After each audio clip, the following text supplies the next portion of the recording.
Hello everybody, my name is the TCG Outlaw, and today I am showing off my Bria the Riptide Rogue commander deck. This is an Is It Prowess Storm deck.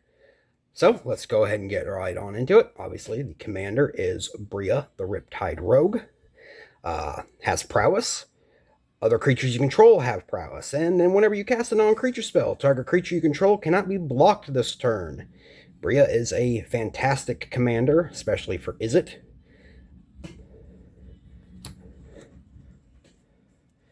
And we'll get on with the rest of the profile. First off, for a creature, we have Spark Double.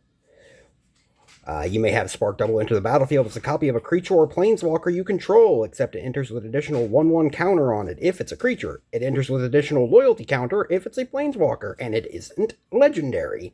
This is for 4 cost mana. Good creature.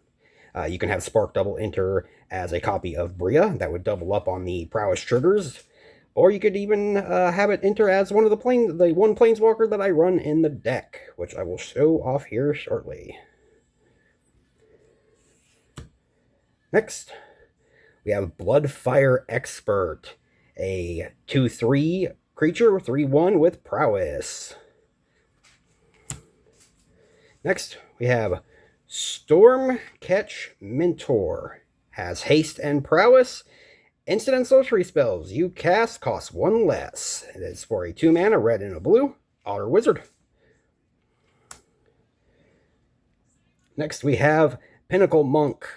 It is a 5 cost mana creature, has prowess, so it will double up on Bria's effect. When Pinnacle Monk enters the battlefield, return target instant or sorcery card from your graveyard to your hand. Good card to play kind of towards the middle of the late game to get back some of the cantrips that we run in the deck. Next, we have Niv Mizzet the Firemind.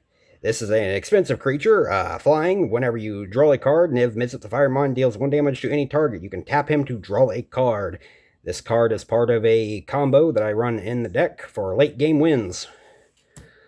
Along next to him, we run Niv Mizzet Parun.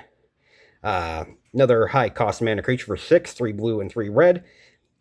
He cannot be countered, has flying, and whenever you draw a card, Niv Mizzet deals 1 damage to any target. Whenever you play cast or instant or sorcery spell, draw a card. Then we have Niv Mizzet Visionary. Flying, no maximum hand size. Whenever a source you control deals non-combat damage to an opponent, you may draw that many cards. This one is a 6 mana creature, 4 and then red and a blue. It's a 5/5. This combos with Niv Mizzet Parun and Niv Mizzet the Firemind. Basically to draw out your entire deck. And to maybe, if you're in the late game, you can probably take out a couple of your opponents. Next, we have Valley Floodcaller. It is a 3 cost 1 and 2 and 1 blue. Has flash. Whenever you cast a non-creature spell, you may cast a non-creature spell as though they had flash. Whenever you cast a non-creature spell, birds, frogs, otters, and rats you control get +1/+1 until the end of turn, and you untap them. Then you have Varen, Voice of Duality. It is a 3 cost creature, 1 a blue and a red. Has Magecraft. Whenever you cast or copy an instant or sorcery spell, Varen gets +1/+1 until the end of turn. If you casting or copying an instant or sorcery spell causes the triggered ability of a permanent you control to trigger, that ability triggers an additional time. Combos really well with Bria and the Prowess triggers. Next, we have Tempest Angler. Whenever you cast a non-creature spell, put a 1/1 counter on the Tempest Angler. He is a 3 cost. He is a hybrid, so he can be casted with either red or blue. And then 1 generic. He is a 2/2. Thundertrap Trainer for 1 and a blue. Has Offspring. You may pay an additional 4 if you cast the spell. If you do, when this creature enters, create a 1/1 token copy of it. When this creature enters, look at the top 4 cards of your library. You may reveal a non-creature, non-land card from among them and put them into your hand. Put the rest on the bottom of your library in random order. Then we have Elementalist Adept. Has Flash and Prowess. It is a 2-1 for 2 for 1 blue and 1 generic. Doubling up on the Prowess triggers with Bria. Then we have the Razzle Dazzler. He is a 1-2 for 2. Whenever you cast your second spell each turn, put a 1-1 counter on the Razzle Dazzler. It cannot be blocked this turn. He pairs really well with Bria and the Prowess triggers. Then we have Thieving Otter. It is a 2-2 creature for 3 for 2 and a blue. Whenever Thieving Otter deals damage to an opponent, you draw a card. Really easy way to draw a bunch of cards when you pair it with Bria to make him unblockable. Then we have Heartfire Immolator. It is a human wizard for 2, 1 and 1 red. Has Prowess. Then you can pay a red, sacrifice it. It deals damage equal to its power to target creature or planeswalker. That can be activated at instant speed. So if you got a bunch of Prowess triggers and get it to be a 5-5 or a 6-6, you can sack it and do 6 damage to any creature. Next we have the Firebrand Archer. Human Archer for 2. It's a 2-1. Whenever you cast a non-creature spell, this creature deals 1 damage to each opponent. Then we have Light Shell Duo. 3-4 for 4. Has Prowess. When this creature enters, you surveil 2. Then we have the Red Death Shipwrecker. This is a 1-3 for 2 for a red and a blue. Has Alluring Eyes. You tap him to goad target creature an opponent controls. That player draws a card, and then you add 1 red mana.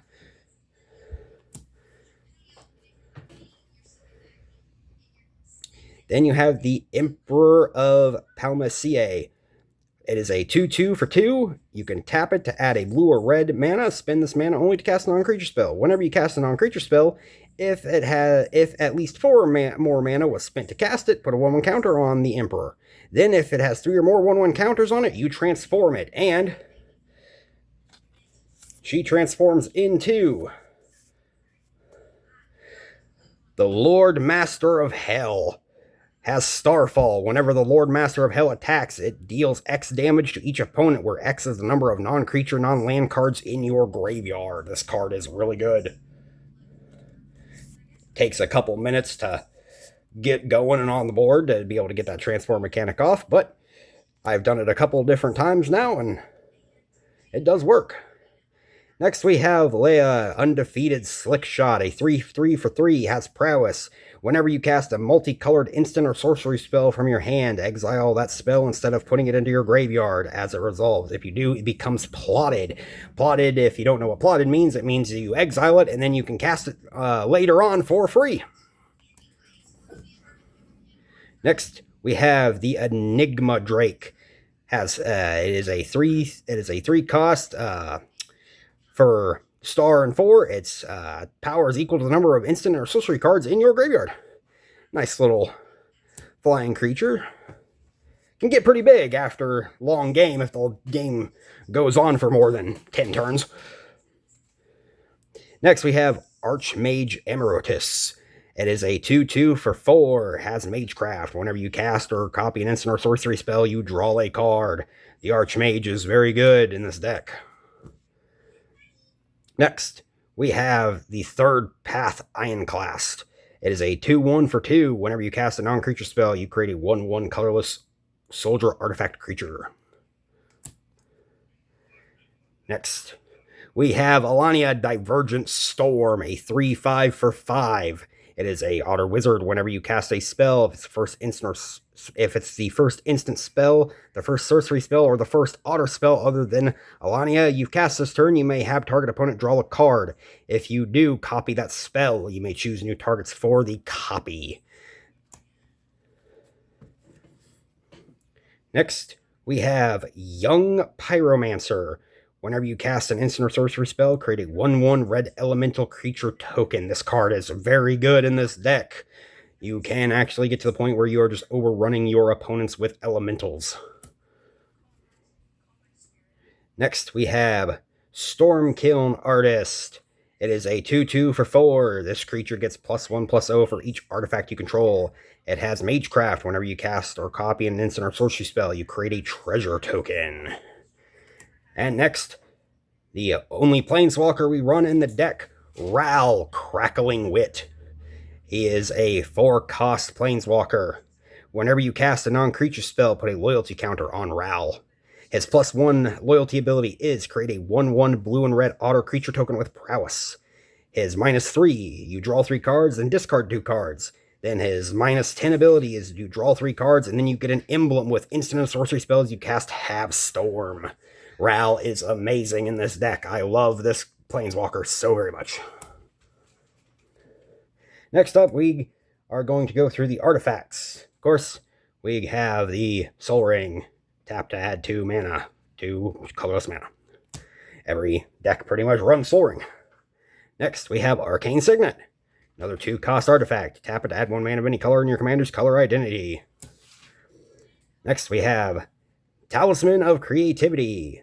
2-cost artifact. You can tap it to add a colorless mana, or you can tap it to add red or blue, then it deals 1 damage to you. Next up, we have a couple of enchantments. First off, we have Sorcerer class. It is a 2-cost for a red and a blue enchantment class. You can pay mana to level the enchantment up to each level. Its first level is, whenever Sorcerer class enters the battlefield, draw 2 cards and discard 2 cards. Level 2 is, creatures you control have tap to add red or blue mana. Spend this mana only to cast instant or sorcery spells or gain a class level.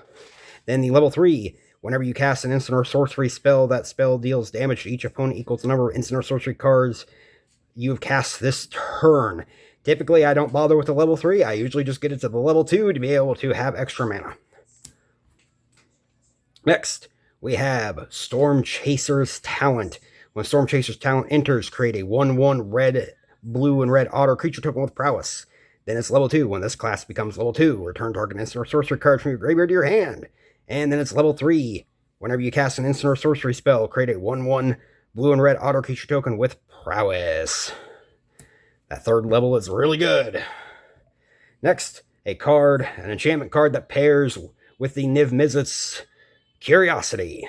For 1 blue mana, enchant creature. Whenever the enchanted creature deals damage to an opponent, you may draw a card. Basically just a surefire way to pair with Niv Mizzet to draw out your entire deck and possibly knock out more than at least two of your opponents. Next, we have 1,000-Year Storm. An enchantment for 6/4, and then a red and a blue. Whenever you cast an instant or sorcery spell, copy it for each other instant and sorcery spell you cast before it this turn. You may choose new targets for the copy. Basically, 1,000-Year Storm just gives everything else storm. Next up, we're going to go through the instants. We have Magic Damper for 1 blue. Target creature you control gets +1/+1, gains hexproof until the end of turn. You untap it. We have Pongify for 1 blue. Destroy target creature. It can't be regenerated. Its controller creates a 3/3 green ape. Next, we have Burst Lightning for 1. It has Kicker 4. You can pay an additional 4 mana as you cast a spell. Burst Lightning deals 2 damage to any target. If the spell was kicked, it deals 4 damage instead. Then we have Narset's Reversal. For 2 blue mana, copy target instant or sorcery spell, then return it to the owner's hand. You may choose new targets for the copy. We have Opt. For 1 blue mana, you scry 1 and then draw a card.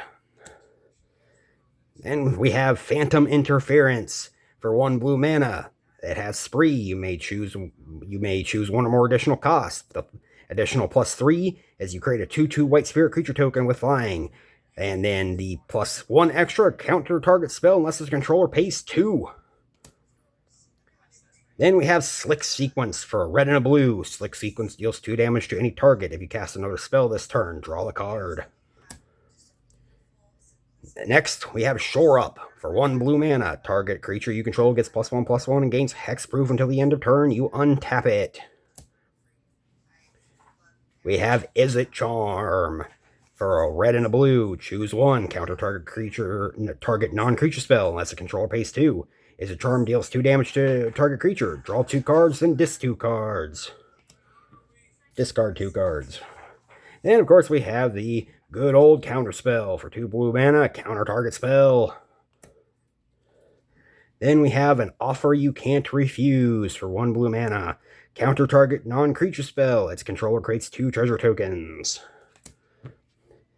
Next, we have Redirect Lightning for 1 red mana. An additional cost to cast this spell, pay 5 life or pay 2. Change the target of target spell or ability with a single target.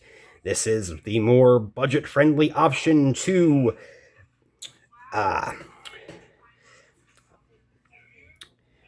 Deflecting Swat.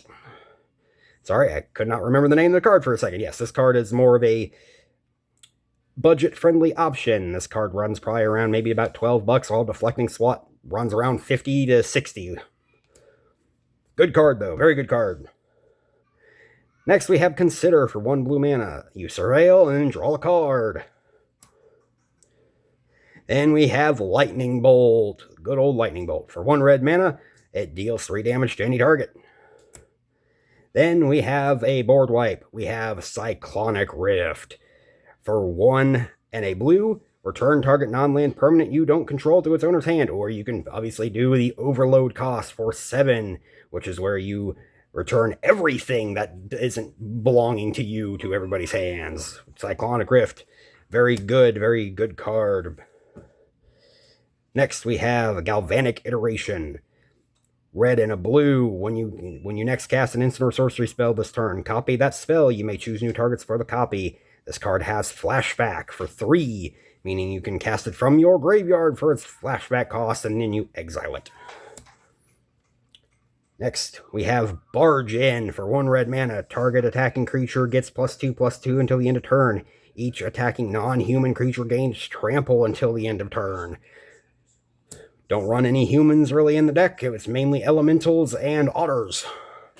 Good card to have when you just want to swing in and hopefully knock someone out. Then we have Unsummon for 1 blue mana. Return target creature to its owner's hand. Then we have Shock for 1 red mana. Shock deals 2 damage to any target. Next we have Play with Fire, 1 red mana. Play with Fire deals 2 damage to any target. If a player is dealt damage this way, scry 1. Then we have Ponder for 1 blue mana. Look at the top 3 cards of your library, then put them back in any order. You may shuffle, and then you draw a card. Then we have Mana Geyser for 5 mana. Then you add 1 red mana for each tapped land your opponents control. Next we have Splash Portal for 1 blue. Exile target creature you control, then return to the battlefield under its owner's control. If that creature is a bird, frog, otter, or rat, draw a card. Then we have Mizzix Mastery for 4, 3 and a red. Exile target card that's an instant or sorcery from your graveyard. For each card exiled this way, copy it. You may cast the copy without paying its mana cost. Exile Mizzix Mastery. It has an overload cost for 8 mana. It is very expensive. Next, we have Shattering Spree for 1 red mana.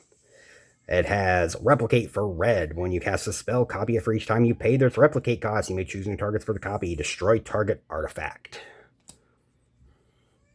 Next, we have Realm Sketching. It's not one to focus. That's okay. Realm Sketching for 2 and 2 blue. Create a token that's a copy of target artifact, creature, or land. Next we have Mizia Mortars. For 1 and a red, it deals 4 damage to target creature you don't control. It has an overload cost for 6 for 3 and 3 red. Next we have Combat Tutorial. Target player draws 2 cards. Put a 1/1 counter on up to 1 target creature you control. Next we have Preordain for 1 blue. Scry 2, then draw a card. Next we have Otter Ball Antics. For 2, 1 and a blue, you create a 1/1 red and blue otter creature token with prowess. If the spell was cast from anywhere other than your hand, put a 1/1 counter on that creature. This card has Flashback for 4, 3 and a blue. Next up is the lands. We have Exotic Orchard, Silver Bluff Bridge. Is it Boyle Works? Shivan Reef. Is it Guildgate? Cascade Bluffs. Storm Carved Coast. Frostboil Snarl. Command Tower. Training Center. Riverpire Verge. Swiftwater Cliffs. Reliquary Tower. Path of Ancestry. Sulphur Falls. Evolving Wilds. Temple of Epiphany. A Thriving Bluff. And then we have 1, 2, 3, 4, 5, 6, 7, 8, 9. 9 islands. 1, 2, 3, 4, 5, 6, 7, 8, 9, and 9 mountains. That is the deck profile.